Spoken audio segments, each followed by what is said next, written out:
Assalamualaikum warahmatullahi wabarakatuh. Selamat pagi dan salam sejahtera buat kita semua. Sebelum kita memulai pelajaran hari ini, marilah kita berdoa menurut agama dan kepercayaan kita masing-masing. Berdoa dimulai. Berdoa selesai. Apa kabar kalian hari ini? Semoga sehat dan tetap semangat walau belajar di rumah. Bertemu lagi dengan Bapak Dani di sini yang akan menemani kalian belajar di rumah. Hari ini kita akan belajar tema 2, subtema 3, pembelajaran 4. Sekedar mengingatkan, untuk kesehatan kita bersama, taatilah protokol kesehatan seperti memakai masker saat di luar rumah, cuci tangan dengan sabun setelah beraktivitas, dan jaga jarak ketika berada di keramaian. Tujuan pembelajaran hari ini adalah 1. Bisa menghargai kegiatan usaha ekonomi orang lain. 2. Pentingnya sikap tanggung jawab untuk menjalani kerukunan antar warga masyarakat. Yuk kita belajar bersama-sama. Coba perhatikan usaha penjualan bibit tanaman. Kira-kira apakah usaha ini berjasa bagi kita? Tentu, karena dia menyediakan bibit-bibit aneka tanaman yang tumbuh menghijaukan dan memperindah lingkungan. Daun-daun hijau tanaman-tanaman itu akan menyediakan banyak oksigen bagi kita. Dengan oksigen yang selalu tersedia, maka kesehatan kita akan selalu terjaga. Menjadi seorang penjual bibit tanaman merupakan salah satu kegiatan ekonomi yang memenuhi kebutuhan hidup. Apakah kamu telah memahami kegiatan ekonomi yang sedang berkembang di Indonesia? Setiap orang akan melakukan kegiatan ekonomi untuk memenuhi kebutuhan hidupnya. Ada yang menjadi petani, pedagang, nelayan, pegawai swasta, pegawai negeri, tenaga medis, pengusaha, dan lainnya. Meskipun berbeda, setiap kegiatan usaha ekonomi harus kita hargai. Bagaimana cara kita menghargai usaha ekonomi orang lain? Cara menghargai usaha ekonomi orang lain yang pertama adalah menumbuhkan persaingan usaha yang sehat dalam kegiatan perekonomian. Yang selanjutnya yaitu menghormati usaha orang lain dengan tidak iri atas keberhasilannya. Yang ketiga, menjunjung tinggi setiap jenis pekerjaan yang dilakukan orang lain. Yang keempat, yaitu meneladani keberhasilan orang lain dengan meniru sikap positif orang tersebut. Sebagai contoh, seorang pedagang somai di depan balai desa berdagang berdampingan dengan pedagang bakwan, cilok, dan bahkan pedagang siomay lainnya. Mereka nampak saling menghargai dengan dagangan mereka masing-masing. Pembeli bebas memilih makanan yang ingin dibeli dan duduk di kursi yang telah disediakan tanpa harus berebut meja kursi khusus pedagang. Pedagang saling mengingatkan untuk membersihkan sampah sisa hasil berjualan. Dalam menjalankan usaha kegiatan ekonomi, setiap orang harus melakukan penuh dengan tanggung jawab. Penerapan tanggung jawab sangat penting bagi terciptanya keharmonisan dalam kehidupan warga masyarakat. Selain itu, dengan penerapan tanggung jawab juga dapat terjalin kerukunan dan persaudaraan antar masyarakat. Penerapan tanggung jawab juga dapat menciptakan ketertiban, keamanan, dan ketenangan dalam masyarakat. Tidak ada penerapan tanggung jawab di masyarakat akan menyebabkan terjadinya ketidakharmonisan dalam hubungan antar warga masyarakat. Selain itu, tanpa adanya tanggung jawab, tidak akan tercipta ketertiban, ketenangan, dan keamanan dalam masyarakat. Oleh karena itu, biasakan bersikap tanggung jawab dalam kehidupan sehari-hari.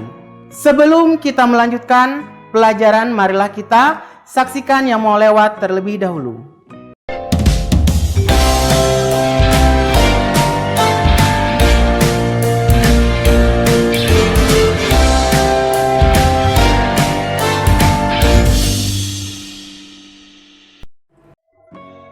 Nah, anak-anak di rumah, kembali lagi bersama Bapak Dani marilah kita melanjutkan pelajaran di tema 2 subtema 3 pembelajaran 4. Apakah ada yang kangen dengan sekolahmu?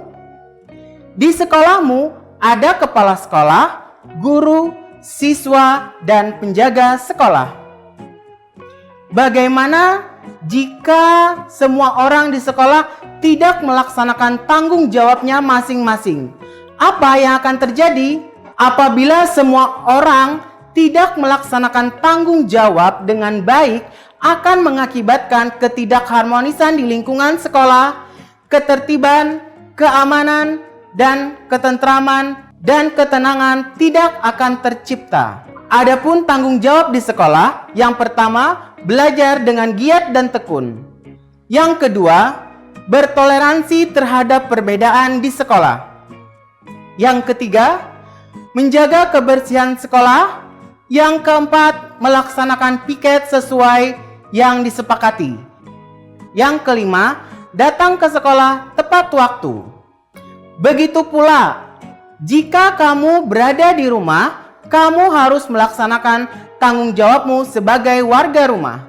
Contohnya seperti ini. Yang pertama, mengerjakan PR dari sekolah. Yang kedua, mencuci piring sendiri selepas makan.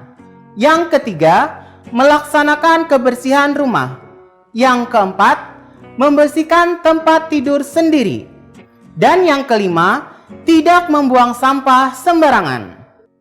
Oke anak-anak, sekarang ada juga tanggung jawab di dalam kehidupan bermasyarakat.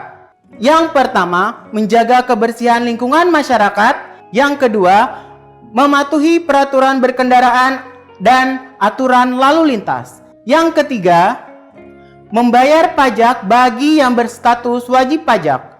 Yang keempat, bertoleransi dan tenggang rasa terhadap orang lain. Yang kelima, mementingkan kepentingan bersama daripada kepentingan pribadi. Anak-anak di rumah yang hebat, di masa pandemik ini kita juga memiliki tanggung jawab seperti melaksanakan protokol kesehatan. Keluar rumah harus menggunakan masker dan ketika berada di kerumunan kita harus jaga jarak. Itu juga termasuk tanggung jawab baik untuk kesehatan diri kita, keluarga kita, dan orang sekitar kita. Nah, sebelum kita melanjutkan lagi, marilah kita lihat iklan berikut ini.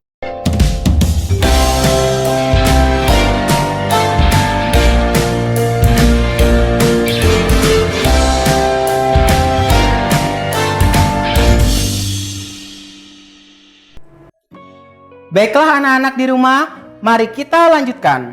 Anak-anak di rumah, tahukah kamu begitu besar manfaat dan kegunaan bibit tumbuhan? Setiap bibit tumbuhan, semakin besar pohon, semakin besar manfaat yang kita dapat.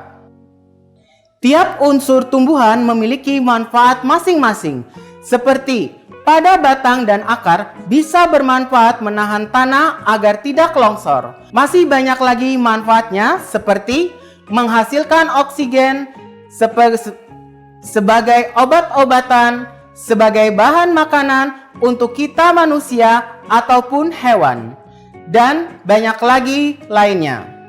Jadi anak-anak, kita semua memiliki tanggung jawab untuk menjaga dan melestarikan daratan ataupun perairan, seperti tidak membuang sampah sembarangan, tidak menebang pohon sembarangan, dan lain-lainnya.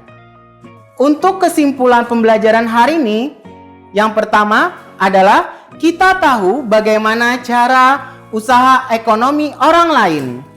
2. Setiap pelaku usaha kegiatan ekonomi dalam menjalin hubungan dengan pesaingnya. Pentingnya sikap tanggung jawab di lingkungan keluarga, sekolah, dan masyarakat. Demikian tadi materi pembelajaran hari ini, yaitu tema 2 subtema 3 pembelajaran 4. Ingat, tetap pakai masker, patuhi protokol kesehatan, sering-sering cuci tangan, menggunakan sabun, dan jaga kesehatan. Sebelum Bapak menutup pembelajaran hari ini, marilah kita berdoa agar ilmu yang kita dapat hari ini bisa bermanfaat. Mari kita berdoa menurut agama dan kepercayaan kita masing-masing. Berdoa dimulai. Berdoa selesai. Sampai jumpa di video selanjutnya. Salah hilap mohon maaf. Wassalamualaikum warahmatullahi wabarakatuh.